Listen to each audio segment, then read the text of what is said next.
Hi, so we're going to do a couple of examples of applications of exponential functions. My first example is going to be um, about a population of bacteria that has been exposed to a pathogen. So this is our example.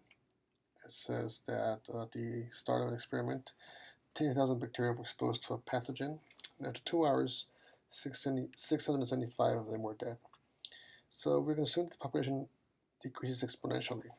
So what that means is kind of the same sense that we talked in class of the continuous compounding. This is a continuous decrease.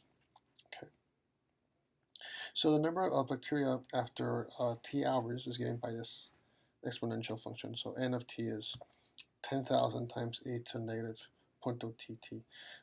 This is decreasing because this number up here is negative. Right? If that power is positive, it's an exponential growth. If it's negative, it's an exponential decay. Okay, the first question is asked how many bacteria are left after 8 hours. Well, that should be pretty simple, right? All I need to do is plug in an 8 in there. So all I've been asked to do in this case is really just to go and say, oh, sorry, it looks like this. This is my new, I'm going to use this app for this time. All I had to do is plug in a 8 into my function.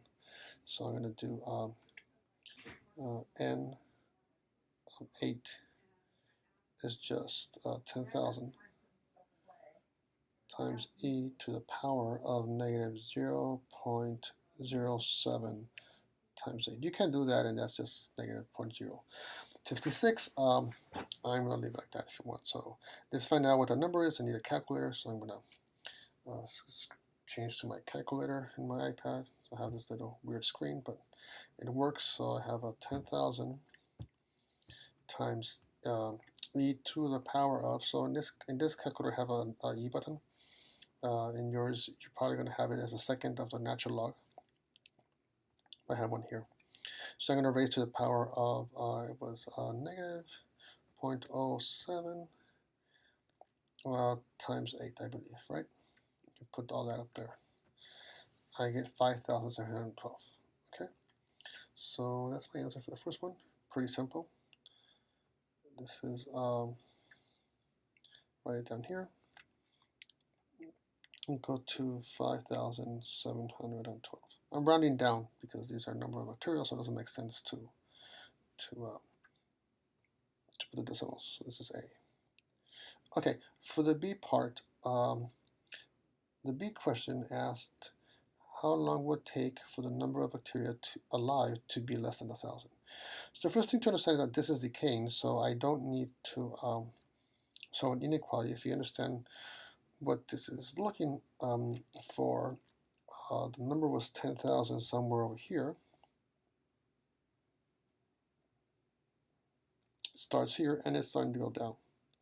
Okay, so when you find where is it 1,000, this is the time where it's 1,000, then for sure from there on it's always going to be less than 1,000, right? So I really need to solve the equation only when is this equal to 1,000. So that's the first thing. So I need to solve it equal to 1,000. Okay, once we understand that, then I know what to do. All I have to do is solve the equation. I can set my function 10,000 e to the negative 0.07 t. I want to find what is the t value that would make this equal to 1,000, right? And then my answer to my question would be anything after that value. So I need to solve this. I have a to the power of negative 0.07t. So to do this, I first divide by 10,000, right? So if I divide by 10,000, I get e to the negative 0.0t, sorry, 0.7t equals to 10,000, 1,000 divided by 10,000 is like 1 over 10, so it's 0.1. If you want to write a decimal, if not, you can leave 1/10. And now just interpret this as a exponential. This means a natural log of 0.1 is exactly the negative 0.07t, right? So I can write this like the negative 0.07 0.07t is the natural log of 0.1. You can see this because I'm doing using the property that we know about the natural logs and exponentials, or we can do what we did last week, where you actually take the exponentials of both sides, and that allows you to bring this power to the front. So you really have something like, another way to do this would be write this like 0.07t natural log of e equals natural log of 0.1. But natural log of 1, sorry, natural log of e is just 1, right? So this becomes a 1. What power do you need to, remember the natural log just means base e, so what power you need to raise the e to get e? Of course it's a 1. So this is a little explanation of why that happened here, but if you take the natural log of an exponential of e to something, it cancels. Okay, so I'm done, because now all I have to do now is divide by the negative 0.07.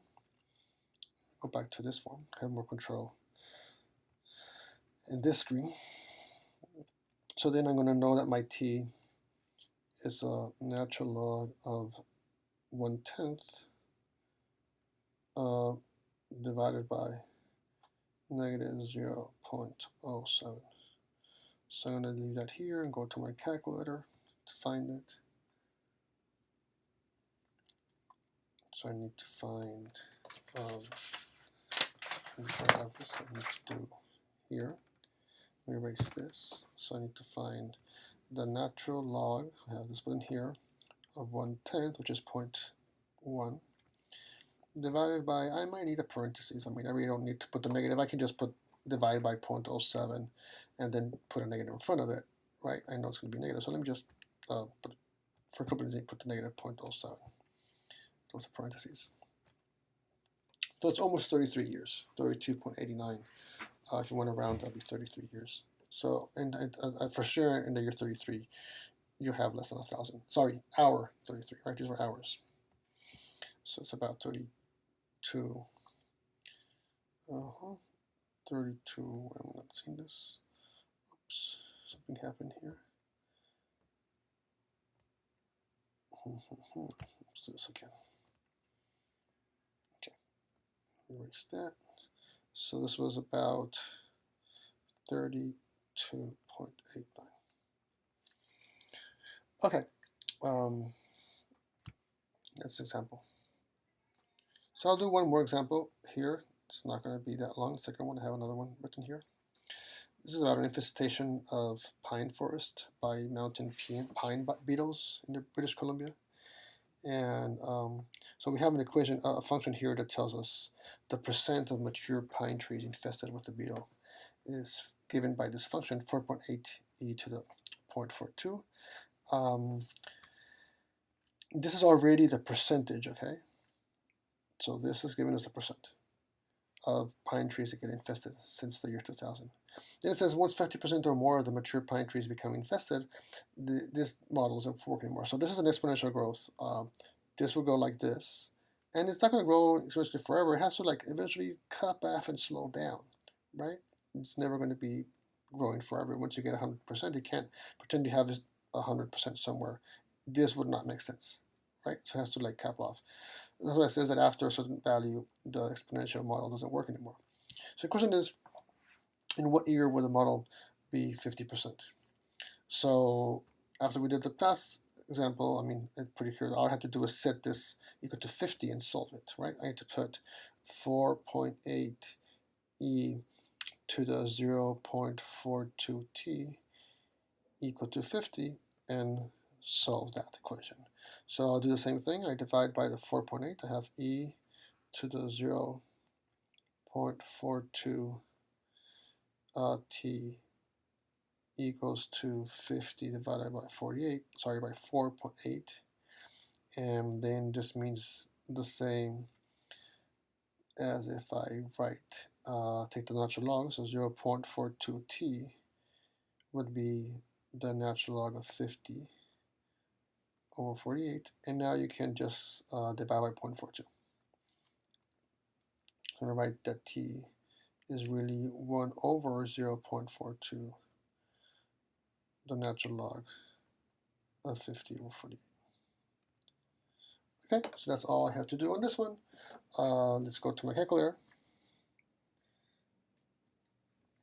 And I can do the natural log of 50 divided by 4.8 and divide that by 0.42.